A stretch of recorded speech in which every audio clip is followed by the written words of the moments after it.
So in October of '95, Tupac is released from jail, and he comes in, and he just gets to work. And were you around when Dre and Pac recorded California Love? I don't know what songs they were working on. I wasn't one of those type of security guys because I was just security at the time. And I wasn't nobody's security. I just hired guys and placed guys. I was nobody. I never did bodyguard work or anything like that. I was the guy that hired the guys to do it and, tell people I was the management because I was the owner and the manager. But I didn't go back in the studios when they were doing stuff. I was nothing. But Dre had already had California Love done. Pac just got taken off. I mean, Dre just took the verses off that Pac got on, and Pac just added to those. So this was supposed to be Dre's Solo song. So he was planning on releasing another album under Death Row. Yeah. Dre was always working on stuff. Dre probably got 2,000 songs in the vault right now. We done heard about Detox supposed to came out. We done heard about so many stuff. And Dre always in the studio. Every time he take a picture or post something, he's in the studio. And we don't hear of him releasing anything as far as a beat. Dre just love the studio. Dre got so much songs, but Dre is so meticulous where he probably just like. Was he mad that Tupac got the California Love song? It was Dre's still happy. Dre's still a part of Death Row, 50% owner. So he knew he had a hit. He knew he had a hit because Ryder Just Robin was on there, on the California. He knew he had a hit. It took Shook did some talking, like, hey man, let Pac get on that song. But, it took some talking, but he ultimately, allowed Tupac to get on the song. Oh, okay. Yeah.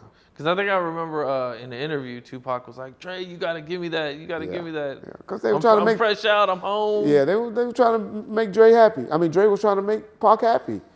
Everybody, it was a happy environment. It didn't get messy until, Dre didn't want to show up to court for Snoop to support him.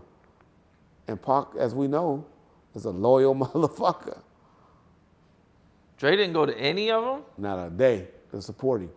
What happened in that matter was the witness kept saying Dr. Dre. It was the guy, Dr. Dre, that was the shooter. Dr. Dre. And so David Kenner being a lawyer, lawyers like to play games. He's like, hey, Shug, we need Dre to come to court so I can just put him on the stand and asked him, who is he? And so when he say Dr. Dre, everybody gonna be like, discredit everything this witness saying because he was mixing up Dre with Snoop. He was, he knew the name. Okay. He thought Snoop's name was Dr. Dre. And so they were trying to play some game, and Dre didn't want no part of it. By this time, he got his own attorneys, Howard King and them and Peter.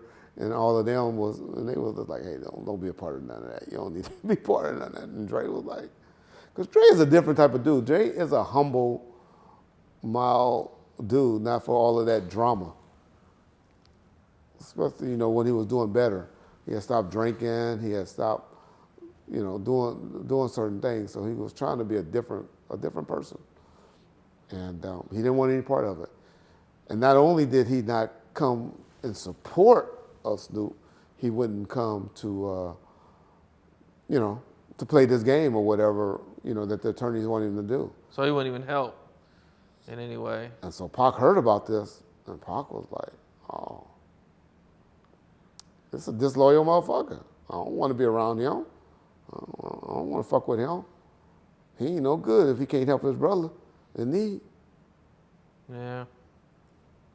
December 95, you guys are in New York. Were you there when they did the New York video? No. My security was there, but I wasn't there personally. Was Tupac there? No. No? Okay. Suge wasn't either. Suge wasn't out there either? Just a dog pound thing. Trady, Frank Alexander, the security was there. Forget what other security was there. But I had, probably 3 or 4 other security guards there. And mainly it was this dog pound there and the production crew, DJ Pooh and his production staff, because his video team was the one that did the video, shot the video. Okay. Well, Biggie hears that they're in town, and he goes on the radio, and blasts them, and calls out some names, and the trailer ends up getting shot up. And Pop shots. Shot up me. Pew! It was pop, pop. a couple shots from far away. And from far away, from a distance, like sniper shots. Yeah. Now, of course, yeah, it could have killed somebody, but shot up and pop shots are 2 different things, in my opinion. Okay. And Corrupt said that their intention for the song wasn't to disrespect New York, that they were actually paying homage, Yeah. and that they didn't shoot the kicking over the buildings until later. they got back to L.A. Palmdale, California, they went out there and did that in some studio stuff. All that's done in the studios. That's when they mad. They had planned to have a big old party scene, dance scene in Red Rock, something like that, an area, I guess like Times Square or something that's out there. I don't know much about New York, but I guess they were out there, even though I'm wearing a black Yankees jersey, but I don't know much about New York. But anyway, so that was the intent, but yeah. What was the environment like when all that was going on? Was anybody saying anything? Well, Pac took major offense to it. And that's why the whole buildup, that's why people don't understand, well, why Pac was mad at Snoop for saying this. It's all of this. So he feeling like, now because I'm with y'all, because this happened in December 95. Pac had just been home since October of 95.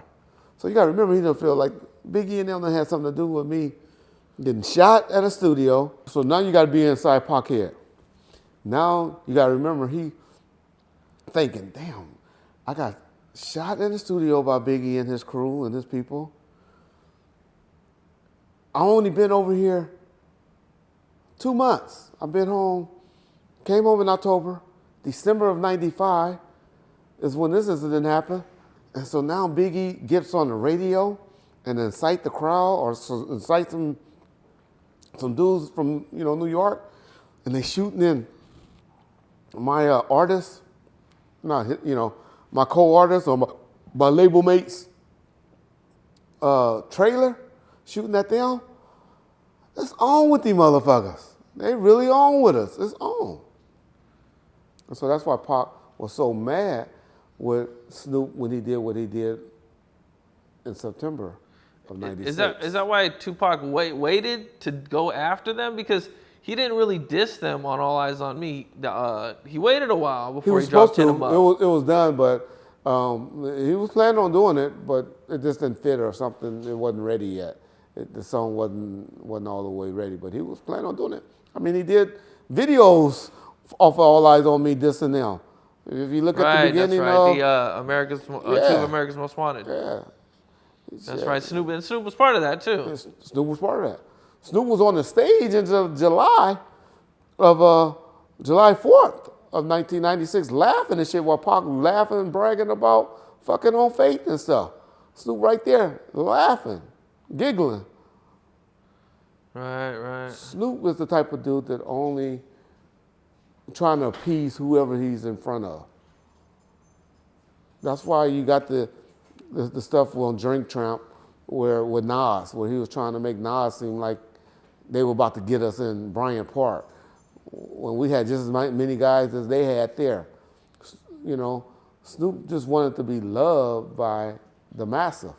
And so he preaches or say what he feels is the appropriate thing for the crowd or the audience he have at the time. Were you around when Tupac? What'd you think when you heard Hit 'Em Up? Oh, well. Our staff got 4 foes, it was a I make sure my 4 make sure your kids don't grow. What you talking about? Killing people kids. So as an ex-law enforcement, like, man, this dude talking about killing people kids, So it was a hard song, but, I'm also a person that grew up listening to No Vaseline and stuff like that. So, Kumo D and LL going back and forth. So, you kind of knew that that was rap. You know, the distance stuff. You never thought it would went to the level that it eventually did.